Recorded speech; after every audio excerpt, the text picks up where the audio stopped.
The following podcast contains explicit language. Hello, and welcome to Alcohol You Later, or what my daughter would call the only time she hears from her father. Ouch. Wow. That's rough. Alcohol You Later is a lively discussion about wine and spirits. I'm your host, Bobby Hougham, and I'm here with Elyas Beria. F my L. And Chris Price. I've been referred to as a cahor. That's a wine joke. Oh, nice. That's a wine joke for you guys. Today we're going to discuss the Suntory Roku Gin, and we're also going to try I'm going to butcher this, Weon Carignan Maule Valley 2018 and the Villemade Herve Cheverny. Wow. Woo. Okay. Nice job, Ned. Nice job, Mr. Flanders. Oh, my God. Thanks for listening in. It was good to know you. With an abundance of caution, we're still under the COVID-19 protocol and recording from our own homes. We're using video conferencing, and we met earlier to swap our samples. Swap samples. I never like how that sounds. Never. I mean, If you'd like to see the video version of these episodes, you'll find them at our website at alcoholu.com. Let us know what you think by way of Facebook No, don't. or Instagram. At AYL the podcast, there is an email link on the website as well. So what's new, guys? Well, I don't know. What is new? It's just it's just this is boring. never going to end. This is never going to end. Boring town. There's nothing to talk about. There's nothing that we've done. We're just going to be at home forever for the rest of our lives. It feels like there's a lot of things that are actually happening. It's just that it has shifted from the way it used to be. Like right now, my wife is baking bread. And that is not ever something I would have ever predicted. Right. It seems like there's Ciabatta. things that are happening. She's still doing ciabatta? Well, she's doing a pretzel loaf or something today. Oh, okay. Oh, that sounds I'm good. like, We never eat bread. The ciabatta looked good. I like bread. I like bread. Yeah, we never eat bread. We rarely eat bread. But yet this has now become a staple of our every weekend. She bakes bread. It feels like there's a lot of kind of a DIY attitude that's been going through. Yeah, This is the first weekend in a couple weekends that I have not made cinnamon rolls. Like, the full on. You're making those? Yeah, I've been like. You have to proof those, right? I mean, that's serious. I do a double proof on them. Wow. I proof the first time for a little bit, and then I roll it, and then I let it proof for a minute or for 30 minutes after it's been rolled, and then I do the. Then I layer on the butter and all the other stuff that goes on it. Roll it up, slice it. I love that. Isn't it good? I need to make some, Dude, but also so not because. Ah. I mean, but you have to. Like normally, I would. Our friends down at Lausanne do like a cinnamon roll, but I don't leave the house anymore, and you just have to do everything yourself. Mm-hmm. Like Bobby said, everything is DIY. Yeah. And it's getting to it's getting to a point where, for instance, my son, who was in school for about 2 months this year, it seems like, he was going. He's transitioning from elementary school into junior high, which is a very important and formative stage in one's life. And it's usually the time in which these kids have to take a sex ed class at school so they can learn about reproduction, contraception, where the clit is at. That sort of stuff. But he didn't get it because school got canceled. Like him and his entire class across the country, I guess at this point, didn't get sex ed classes. So we got to DIY that shit ourselves, which is not something I'm looking forward to. Well, I mean, I think the first step that. And JS's upbringing that helped was to just desensitize him to different words, and so we just work him in the daily conversation. We'll be so just every day. Hey, so are you hungry for breakfast? Vulva. Hey, are you tired? Because I think it might be time to go to bed. penis. Oh, nice. Yeah. And you just work them in naturally. Yeah. You just work in the words naturally. Yeah. Like, perfect. what slice of cake do you want? Do you want a labia majora or a labia minora? And they gotta figure out what that is. Listen, I mean, it eases the whole thing up for you. I'm telling you right now, it makes it much easier. That is brilliant. And once it just becomes a part of your vernacular, Yeah. that sounds like a sex ed word to me. That sounds like a sexy word also. It does. Yeah. And when it becomes a part of your vernacular, then all of a sudden it's just like no big deal. That's perfect. I like that. There you go. I'll start today. Let's get on a phone call with them today. Okay. I don't. I'll That start might be. desensitizing. That might be border, since you're not related to them. That might be bordering on Uncle illegal Chris wants activity. to have a You know what I mean? conversation with you. He's like, is I think you Uncle might be Chris right. the one with the porn mustache? No. That's Uncle Bobby. That's Uncle Bobby. I weep for this generation. Yeah, boy. yes, it's gonna be hard on them, but yeah, apparently that's something we got to do. Not looking forward to it, but thanks for the tip, Chris. My pleasure, I'm happy, always happy to help. Tip, also another sexual word. Worked into. Oh my God. Today's episode is brought to you by Lisa Mattress. What makes the Lisa mattress so good, Chris? 3 layers of premium foam. Oh, Have you guys seen that? You're talking about the talking- studio model. You're talking about the studio, which is 3 layers of foam at an extreme value, but they also have many other mattresses at your price range, don't they, Chris? Well, I don't know if it's my price range necessarily, but I think it's, the original is budget friendly. The studio is extremely budget friendly. And with a risk-free 100-night trial and free no-contact delivery, there is literally no risk to trying out the Lisa. None. No contact delivery. They just drop that thing off. You take a razor and just down the side of it, and it just explodes And and watch it's ready the to go. magic happen. Wow. Bobby, how can I get my hands on a Lisa mattress? Well, let me tell you. You can go to alcoholu.com and click on the banner. So, you guys ready to kick this off and see who's going to start off? Yeah. Start off the We're gonna Shambo it? wine. Oh, yeah. We're gonna Yeah, Shambo let's do this? some Rochambeau. All right. Okay, ready? I think what we should do is we should go 1, 2, show. But they're drawings, right? Yeah. Yeah. Okay, Yeah. all right. But you ready? want to do the fist anyway? Yeah, I still do, because it just makes it feel fisting whole. Makes it Okay, feel whole. all right. You know, You I'm miss never gonna- you missed the fisting. I mean, I do miss a good fisting of Rochambeau. Okay. Okay, ready? Okay. Okay. 1, 1, 2. 2. Jeff. What do you got? Is that Mine's a a rock? rock. It's a double rock. Oh, you fucker. I like your little middle You like my fingers. scissors? Those are great. So, Oh, man. so it's Chris, right? Yeah, I win this every week, so let's do this, people. Let's do this. Right on. Okay, so uncork or untwist those bottles, my friends. I'm bringing you to I want you to imagine a small town, if you will. In what region of France do you think this is, Bobby? What region do you think that we're fuck going if I to? know. No, just take a guess. What if you were to guess a region Based on the Randomly. only wine Chris brings, that I like? Is this What would- Gamay from the Loire Valley? Listen, you got the location right. It is in the Loire Valley.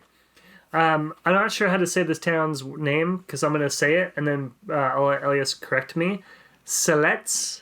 Cellettes. Is it Sillex? No, Cellettes. Cellettes. Anyway. I don't think you pronounce the terminal S. Oh, you don't? Okay, Celette. Okay. It's a small town in the Loire Valley in France. And there's the family there. Shocker. Herve Villemade. I know, it's a shocker. They took over this winery in this this area in 1995, and that also his plot of land includes not only the stuff that he took over, but also his parents were winemakers in this same town. about 8.5 hectares. And so he's now whatever that is. grown to include that as well. It's a unit of measure. Yeah, but we don't know how big a hectare is. Have you ever been to a hectare and just seen it? No. I have no idea how big that is. I have no idea. I say it a lot, but I have no idea. Yeah, I say it too, because that's what all the information is in hectares. I know, isn't that weird? Anyway, at the Hectare beginning, was the first of the gang. Oh, I see it. In the beginning, they did only conventionally produced wines.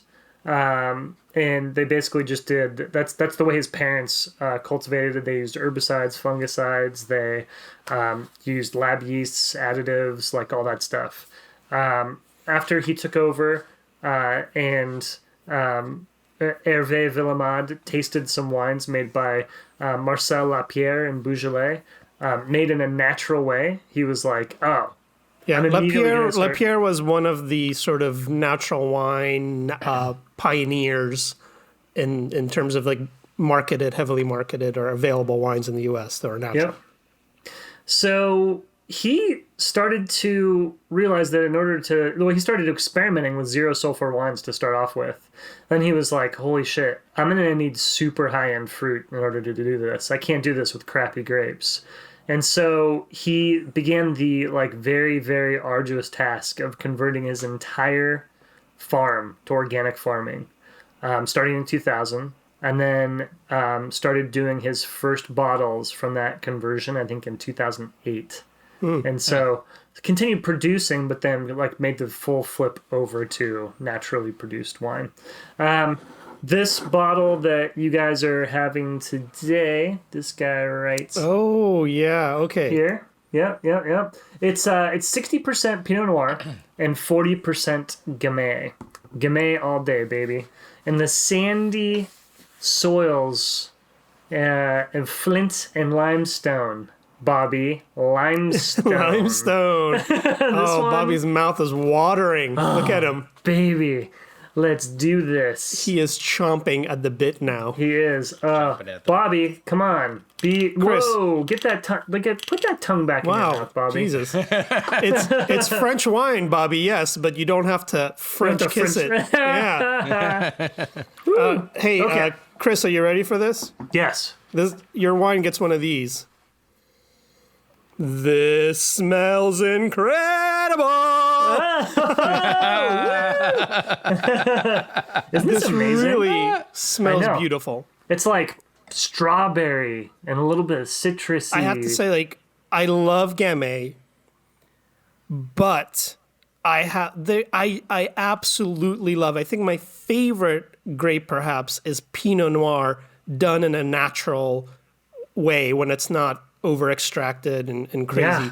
Yeah. But blending Pinot and Gamay, like this wine, I've had this before in the past. Not this vintage, but this 18. Just smelling this now is one of the best smelling wines I've had this year. I think it is just so complex.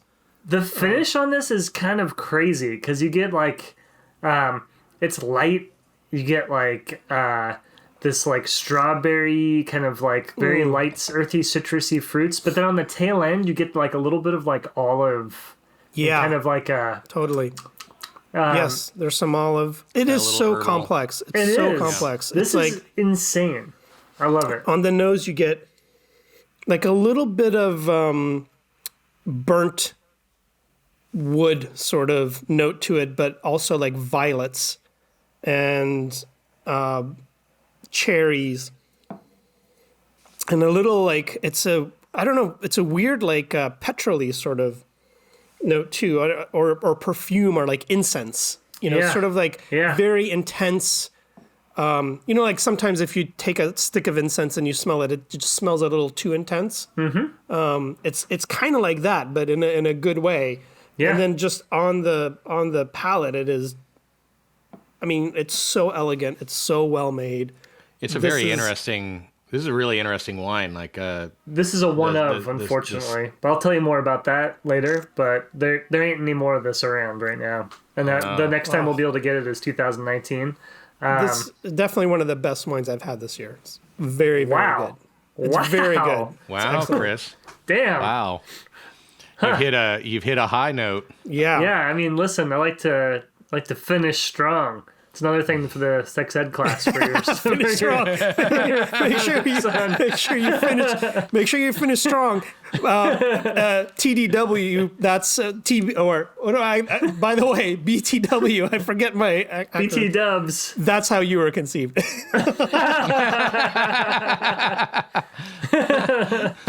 Wow, very good. How about the peppery? You getting like a little bit of spicy kind of peppery note in there as well. Yeah, it evolves. It's sort of like you taste something different every single sip you take. It's not just, oh, this is really good and complex, I'm getting that cherry or whatever over and over again. Yeah. Every time you taste it, you get a little something different. And it has like maybe a little bit of sweetness to it too, but it's not offensive. It's sort of like a really ripe black cherry, that sort of juiciness to it. Oh, I agree. It's I so agree. good. It's like this. I really really like the chalkiness of it in your mouth. Like the it's like it's the combination of kind of that chalkiness with the like raspberry, like tart berry. It's just totally yes. I would have fucking hated this wine a year and a half ago. Oh, totally. I would have totally. I would have spit it out on the floor. You would have spit it out. You would have made fun of me. You would have said this was swill. And yeah. Well, I don't know what happened. Elyas, did you fall? Can I just tell you this? Yeah. You were right. Wow. You were right. That's my new ringtone. You were right. I can just sing love it it. too. Yeah, I'm gonna auto tune that, and it's every time you text me, that's gonna go off, which is about once a month. So yeah. Okay. Good. Perfect. Well, I mean, I text you more than anybody else. So. Oh wow. I'm honored. This is beautiful. Good. I'm glad you like it. Wine. Fantastic. It has a nice label too. It's a very sort of like mid-century modern minimalist. One more time, sort of for the fans. We'll put it up on the website. We will. Nice. There you go. Yeah, this is a beautiful wine. Really agree. well done. I've had it before too, but I don't remember liking it this much. Something else that is important to let Gio know. It's right here. If he's pregnant, do not drink. Don't drink it. Don't drink this wine or anything really. Just stay away from everything. Yeah, that's true. I wish. I'm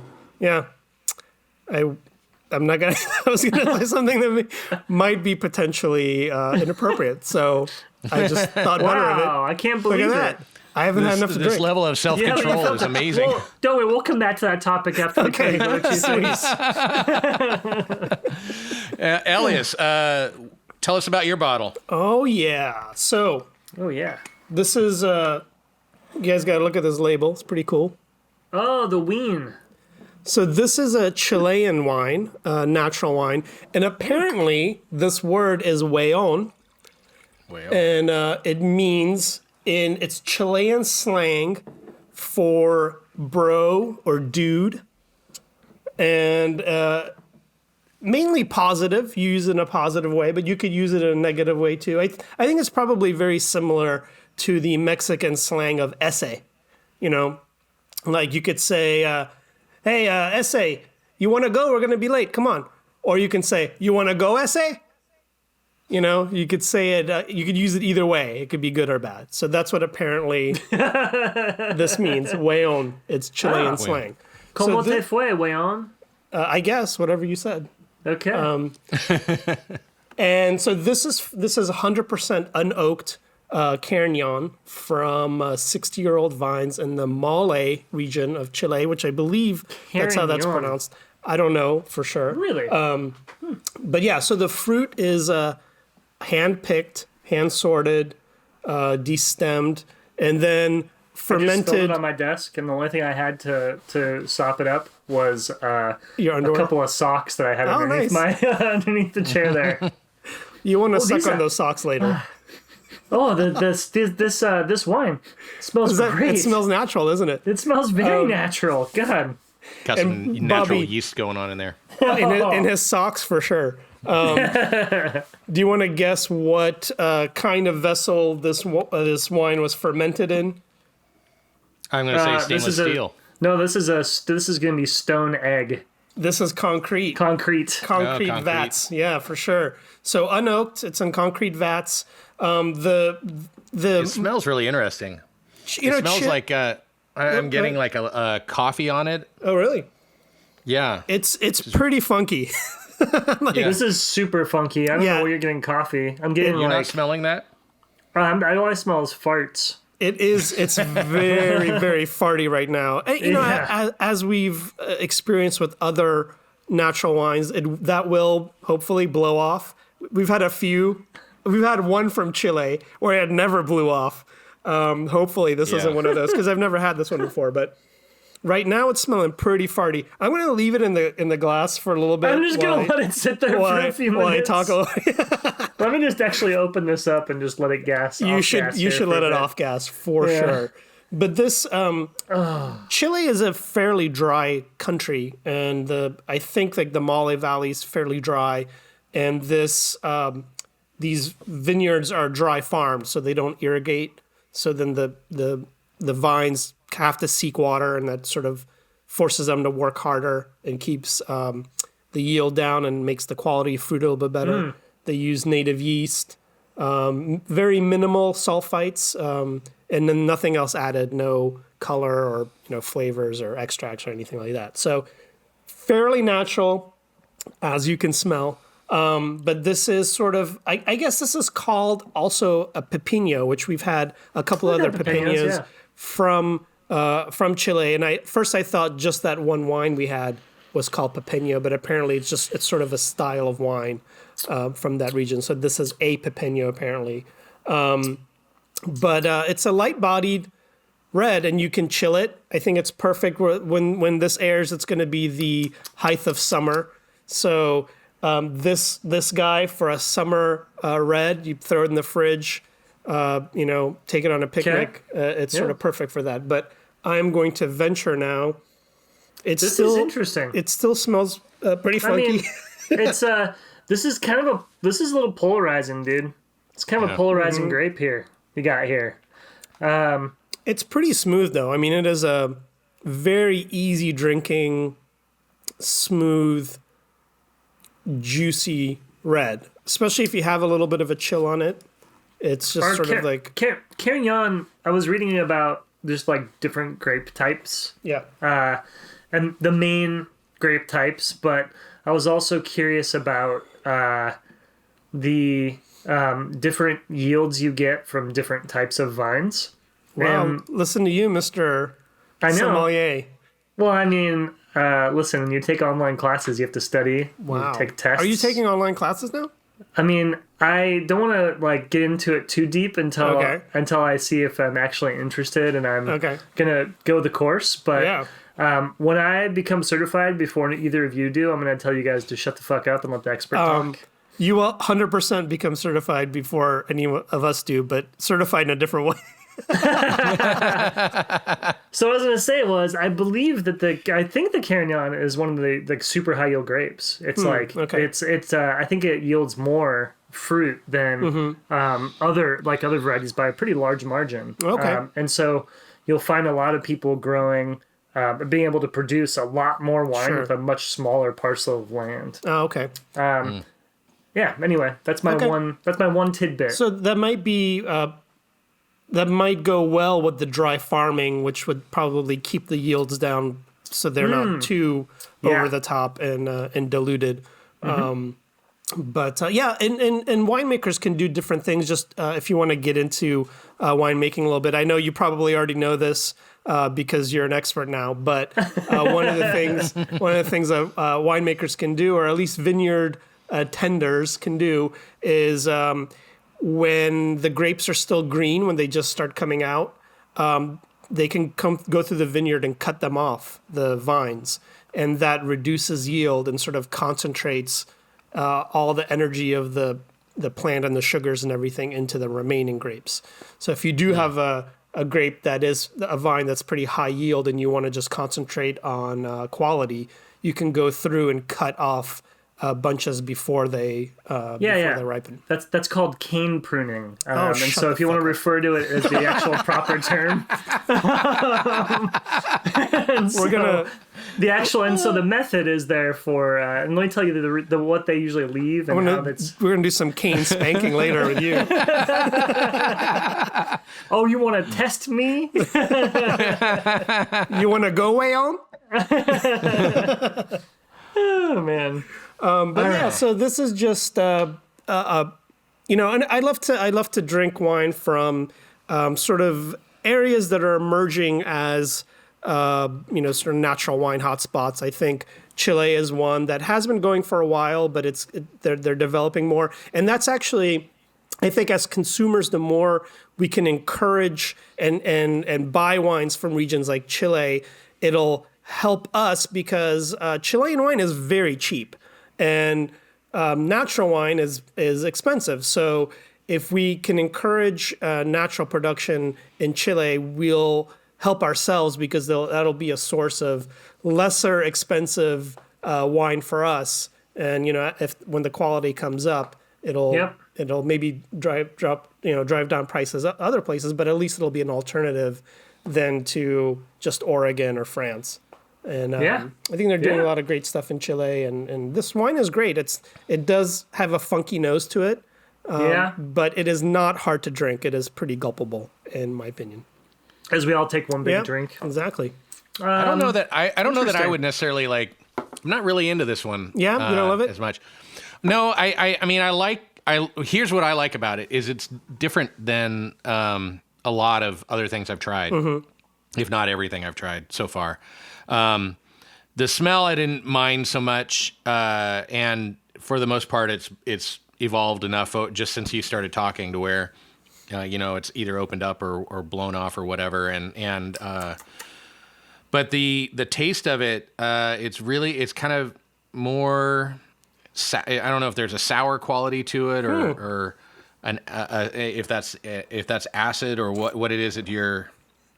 This one's like this tastes a little bit higher in alcohol. It tastes like it's probably in like the 13, like maybe in the high 13s, low 14s. Let's take a look. I don't think Let's have a peek. Oh, look who knows so much. 12.7. Well, not really representative of the of that type of grape specifically. But I mean, that's amazing. Understood. I'm not getting a lot of sourness, Bobby. You're not? No, I don't know. I think it definitely is a polarizing wine because it's not. It does have characteristics that are expressive, and if you don't particularly like that as a wine drinker, it's going to stand out. I think it's polarizing. Yeah, I do. I think the grape's a little polarizing. Mm-hmm. Yeah, I mean, it's not like this isn't a big crowd pleaser. I wonder if there's probably not. I think it depends if it's your second bottle at a picnic. Nobody's going to care. You know what I mean? Yeah, it's true. Yeah. Maybe not your first bottle.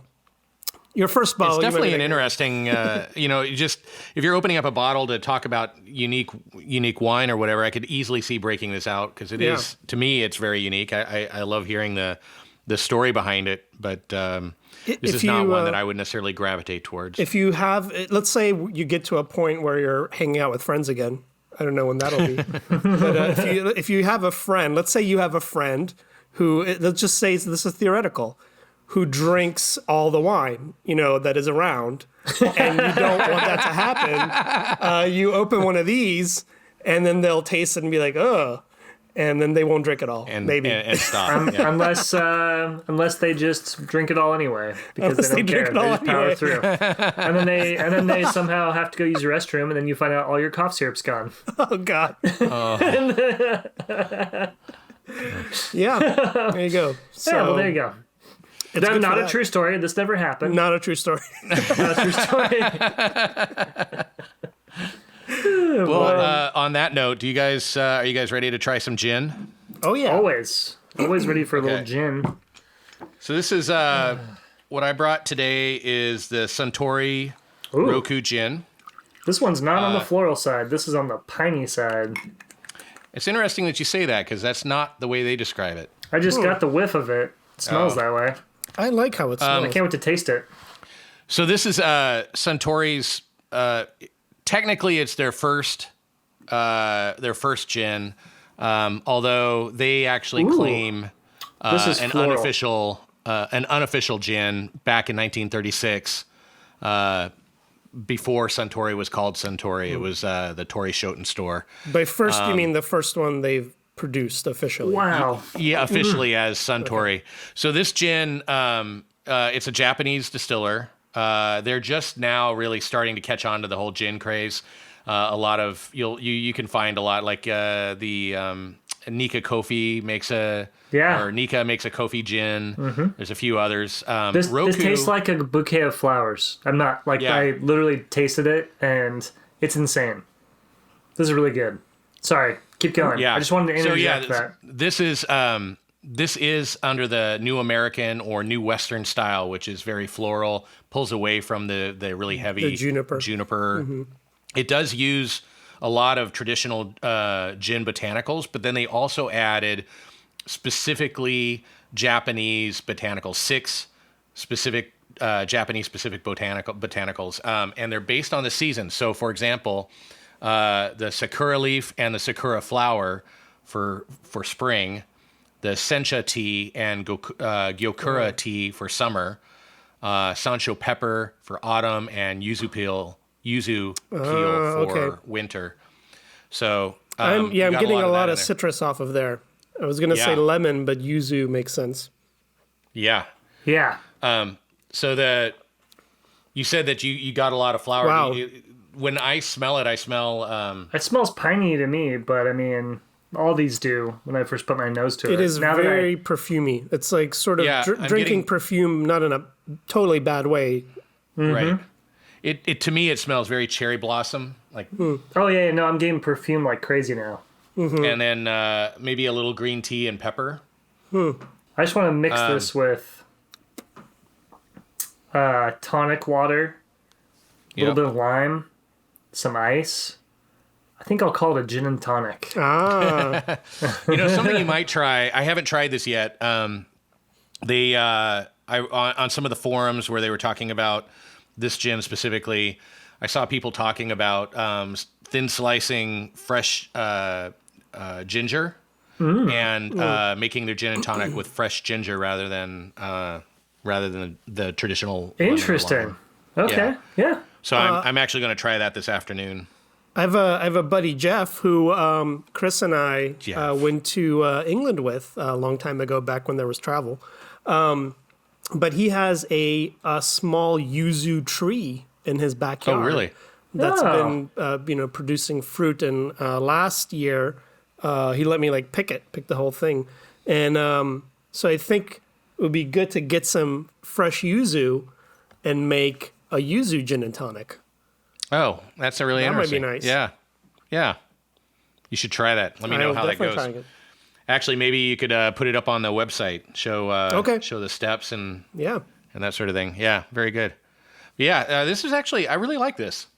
I've had some pretty floral gins. I like the differentiation between this and a couple episodes back. I brought on the Nords Spanish, the Spanish Galician. Yeah, and that was really an interesting sort of thing because they were using botanicals from the Atlantic side, the northern side of Spain, which I thought was interesting. But I like how Suntory is doing that with Japanese botanicals, and it creates a completely different profile. I mean, it makes sense. Really beautiful. This is sort of like a sipping gin. Like it's, you could totally just sip it. I think there's enough going on in here, and it's not super hot. Right. It's it doesn't feel like it needs to be cut with anything necessarily. Well, it's actually got a pretty low proof. It's 86 proof, so it's a little lower than normal. So it's like a baby gin for children. Yeah. Oh, that's nice. But it's really nicely balanced. It's good.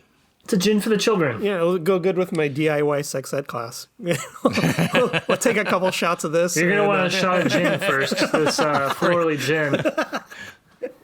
Okay, you feeling numb? That's right. Perfect. Here we go. Penis, vagina. It'll be like that scene in Willy Wonka in the Chocolate Factory when they're going through the tunnel. He's like, all the lights are going. It'll be like that. All of this is made possible by PureVPN. I love PureVPN. What is a VPN? It's a virtual private network. It's a way to keep secure and invisible while you're online. And privacy is important, is it not, Chris? I mean, nobody needs to know what I'm doing when I'm online. Who knows what I'm doing? But I'll tell you what. Most of the time, it's private and personal to me. That's I right. don't want any intruding eyes. I don't want any of my ISP knowing some of the crazy stuff I look at online. Exactly. It's not that crazy. Not Like only baking ISPs, breads. but advertisers can't follow you around and snoop on everything that you are interested in and then serve ads to you. Privacy is about being invisible online and not leaving any digital breadcrumbs behind. And you can do that with PureVPN. You know that these guys support pretty much every device on the planet? Your Xbox, your PlayStation, every browser, iOS, Android, Mac, Windows, all of it. It's all supported. Your George by Foreman PureVPN. grill. Nobody needs to know what you're grilling on that baby. No, How do I you get can go- PureVPN? You can go to alcoholu.com and click on the banner. Super, super easy. So, Elyas, you have a new segment you wanted to try out on us. I got a new Tell me segment. about it. All right. man. Tell us what it Okay. is. I got a new segment. You guys ready? We're gonna get a little highbrow here. All right. Brow. This new segment is called Rumi or Not Rumi, and it's based on, as you probably have guessed by now, on the 13th century Persian poet Jalal al-ad-Din Muhammad Rumi, or affectionately known as Rumi. The Sufi mystic, transcendental that's right. philosopher. Sufi mystic, Yeah. and he's credited with creating the whirling dervish dance.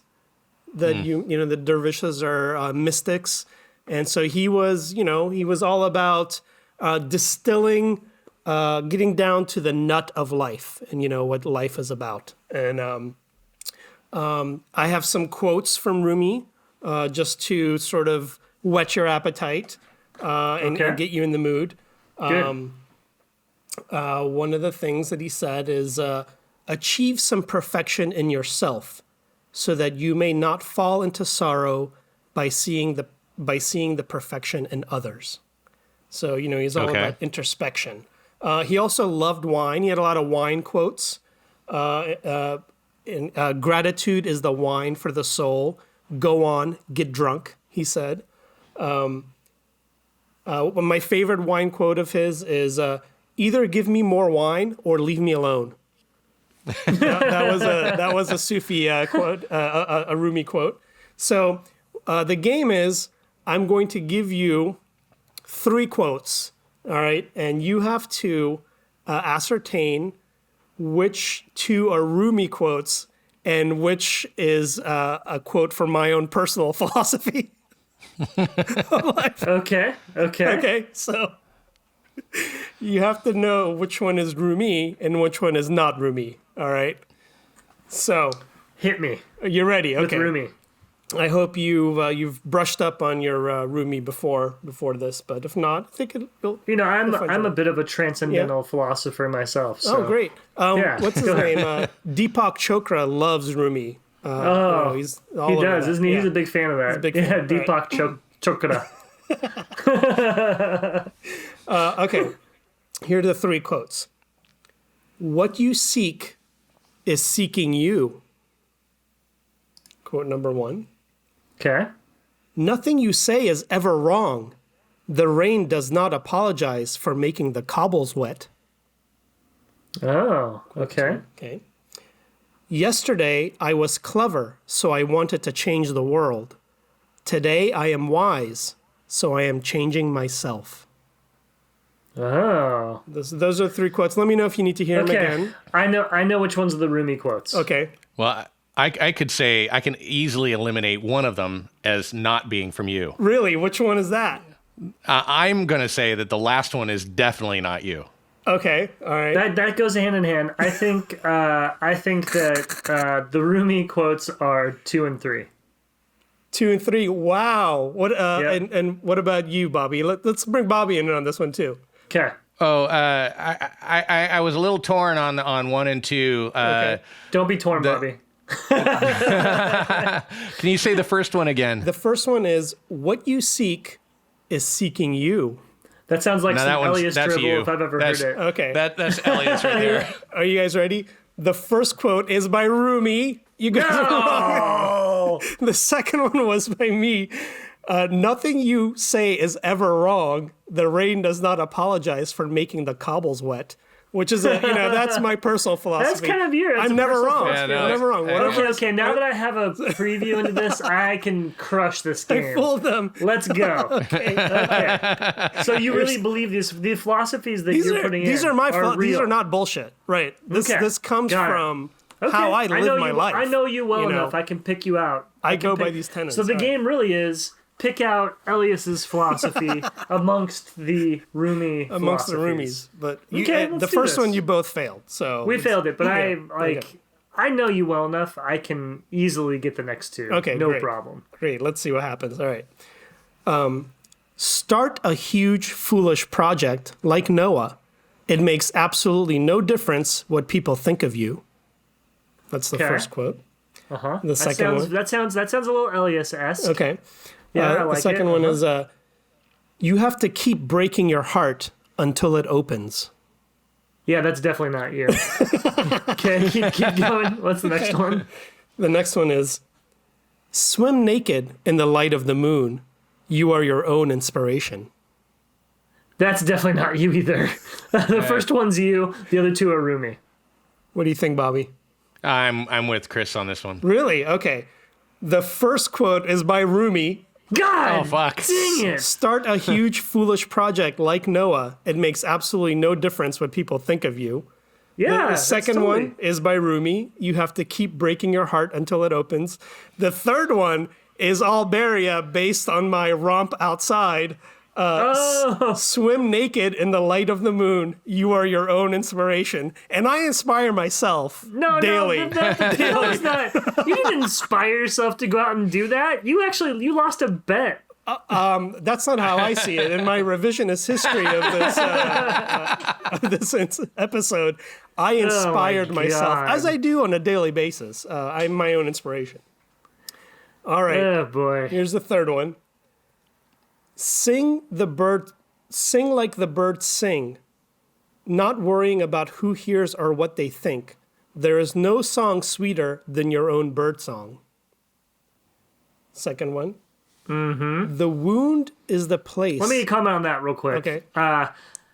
When's the last time you heard Elyas sing anything, Bobby?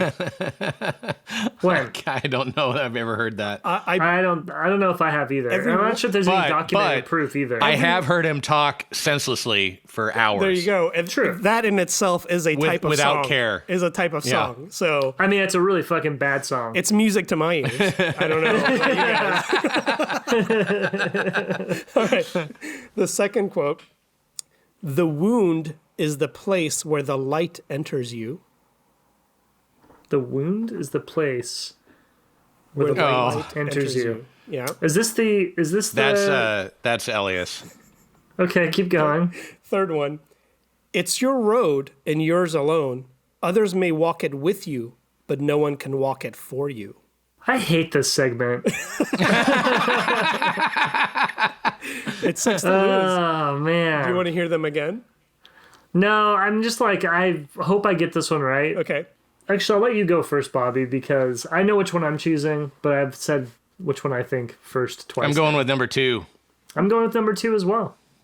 I think it's Elyas. his comment on Elyas his comment on our president's wise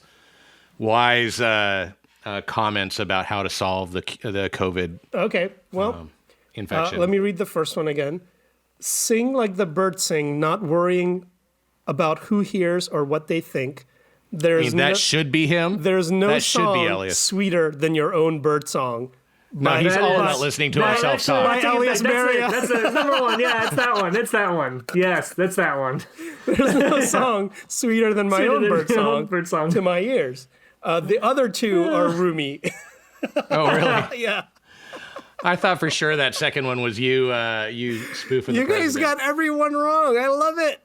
Elyas, you are not a drop in the ocean. You are the entire ocean. Exactly. In a drop. Oh, yeah. I do believe that. I mean, really, take that one home. That was my whole puberty in one, in one quote. So I'm heartened by that you guys feel like you could be my followers. You feel like my philosophy is true and speaks to you. Oh, I'm not sure I would go that far. I would just say that we know that. And I also wouldn't say that I'm much of a Rumi follower either. I mean, there's no blissful longing in my heart right now. For video games and wine. And wine. Well,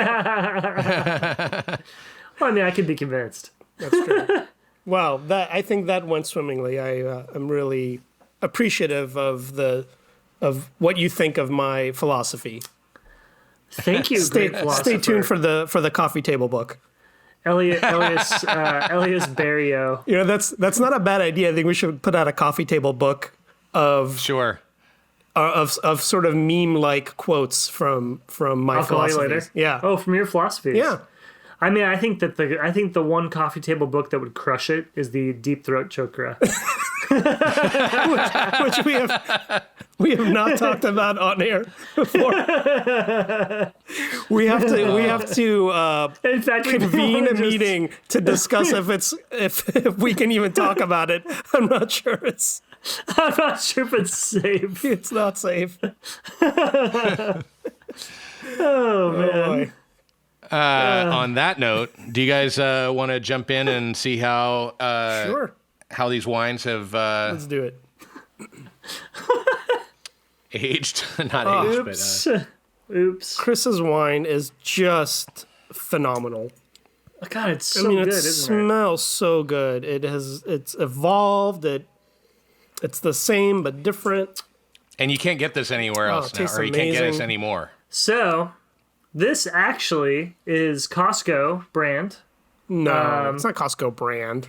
Yeah, well, it's Kirkland brand. Let me grab the actual bottle. No, you're bullshitting me. I don't believe I'm you. just kidding. I'm kidding. Elyas is like, why? No. I started to panic. I did feel my ball drop a little bit, which is also a next lesson in DIY Sex ed. This is so. Okay, well, you may actually be able to get a little bit of this still. I think there was only a couple bottles left when I picked it up, but I think check I Wine bought Searcher this for sure. from wherever Maule. you are. Yeah, definitely check Wine Searcher. I from checked Wine Maule's? Searcher as well. I got it from Maule's, yep. Maule's Bottle Shop, which sells online, and she is now beginning to ship. So take a look, everybody out there.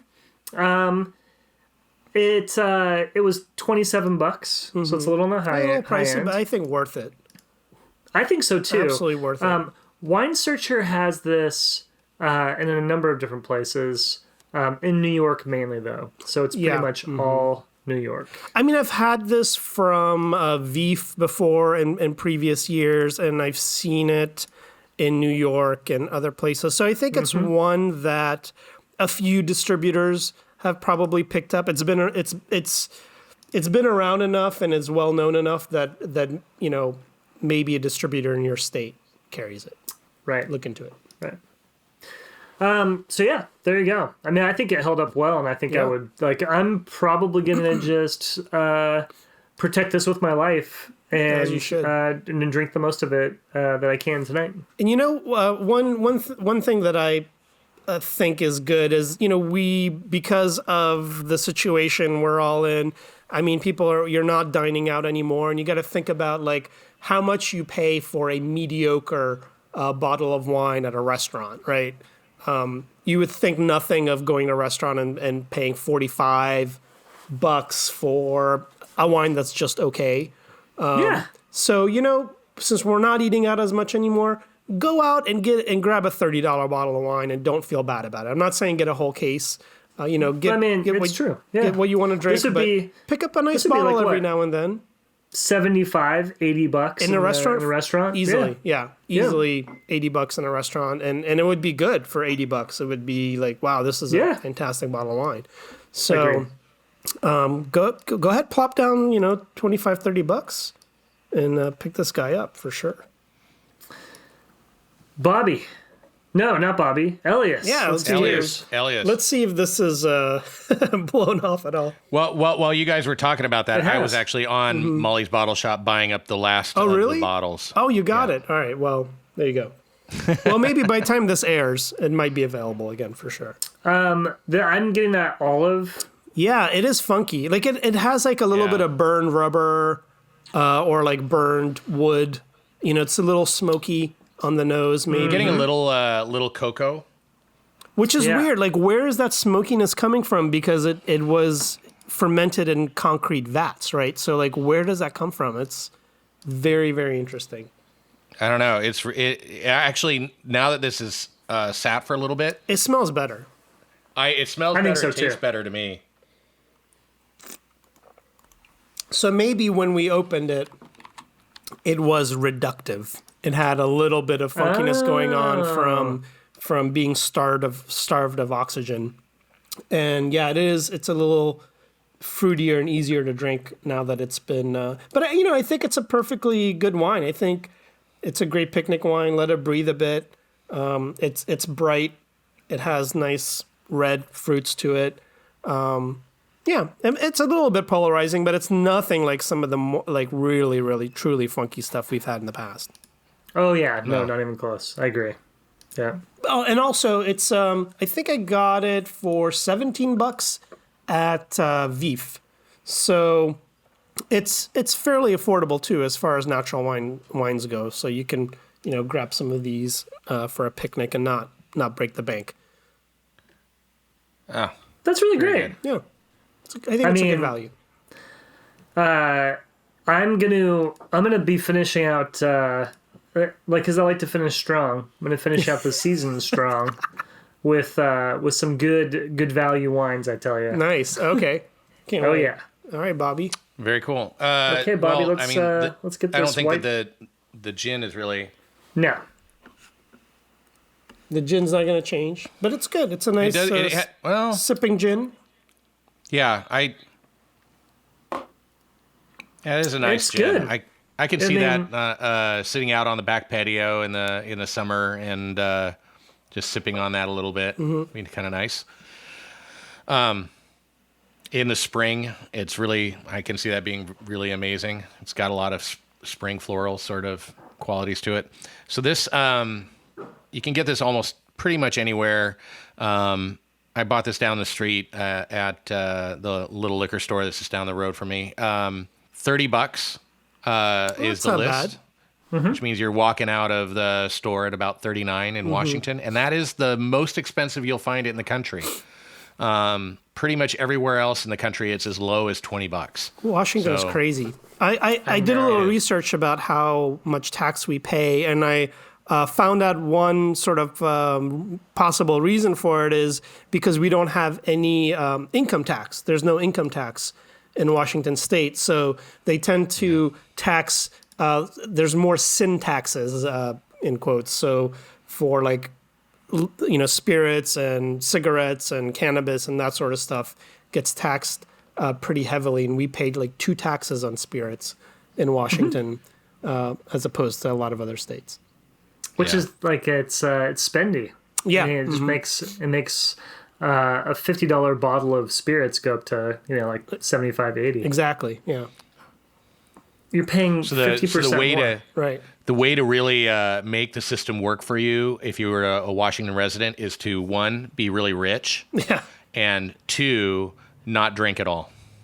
Or there you go. Or 3, buy your spirits out of state. Yeah, exactly. Yeah. Fly them in on your helicopter, on your personal helicopter. Right. Oh yeah, that's a good idea. That is a good idea.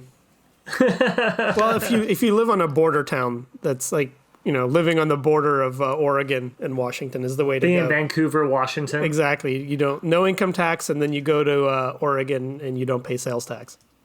God, that's smart. Man, But big brains. I wouldn't live there. Well, that's an hour you won't get back. You can learn more about the bottles we tried today at our website, alcoholu.com. Also follow us on Facebook, Twitter, and Instagram at AYL the podcast, and continue the discussion with pics, notes, and questions, and we may share them on our next episode. Please share, subscribe, rate, and review us wherever you get your podcasts. We need all the help we can get. We'll be back in 2 weeks for our Labor Day episode, which we will drop that Monday instead of our normal Tuesday release day. Tune in and you may hear Chris say, I was born in the Loire Valley. and Elyas says, I'm Bobby Hougham. our engineering team features a dynamic duo, John Baroker and Adrian Gutierrez of Hereby Sound. Our theme music was composed and performed by Flex Vector. We recorded today's episode in our separate undisclosed locations. That's it. Goodbye. Bye-bye. Alcohol You Later is brought to you by Pear Shape Productions, copyright 2020.